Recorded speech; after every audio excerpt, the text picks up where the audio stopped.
సిబిఐకి సునీతారెడ్డి చురకలు.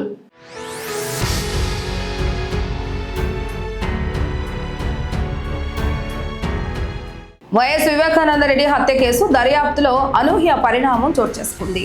ఈ కేసులో సిబిఐ జరుపుతున్న విచారణపై వివేక కుమార్తె సునీతారెడ్డి తీవ్ర అసంతృప్తి వ్యక్తం చేస్తూ తెలంగాణ హైకోర్టులో పిటిషన్ దాఖలు చేశారు. కేసులోని కొన్ని కీలక కోణాలను సిబిఐ విస్మరించిందని, సమగ్రమైన తదుపరి దర్యాప్తు అవసరమని ఆమె కోరుతున్నారు.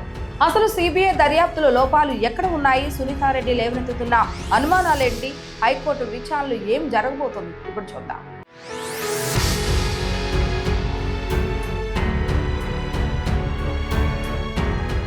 సుప్రీంకోర్టు ఆదేశాల మేరకు గత కొంతకాలంగా సిబిఐ ఈ కేసును దర్యాప్తు చేస్తోంది. ఇప్పటికే పలువురిని అరెస్టు చేయడంతో పాటు ఛార్జ్షీట్లు కూడా దాఖలు చేసింది. అయితే సిబిఐ కోర్టుకు సమర్పించిన కొన్ని నివేదికలపై సునీతారెడ్డి అభ్యంతరం వ్యక్తం చేస్తున్నారు.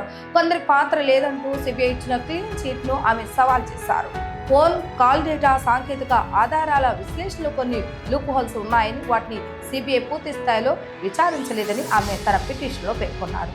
ఈ కేసులో ప్రధానంగా హత్య జరిగిన రోజు, అంతకుముందు జరిగిన ఫోన్ సంభాషణలు అత్యంత కీలకం. గతంలో సిబిఐ సేకరించిన సాంకేతిక ఆధారాలపై మరింత లోతైన దర్యాప్తు అవసరమని సునీత భావిస్తున్నారు.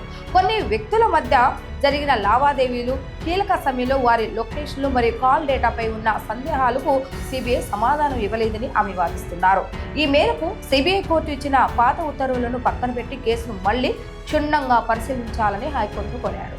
సునీతారెడ్డి అభ్యర్థనను కోర్టు మన్నించి సిబిఐకి ఆదేశాలు ఇస్తుందా, లేక గతంలో దాఖలైన నివేదికలే అంతిమమని భావిస్తుందా అనేది ఉత్కంఠంగా మారింది.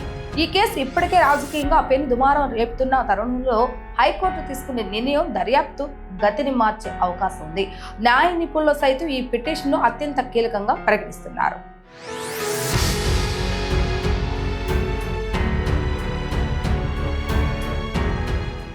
వివేకానందరెడ్డి హత్య కేసు గడిచిన 5 ఏళ్లుగా తెలుగు రాష్ట్రాల్లో ఒక సంచలనంగానే ఉంది.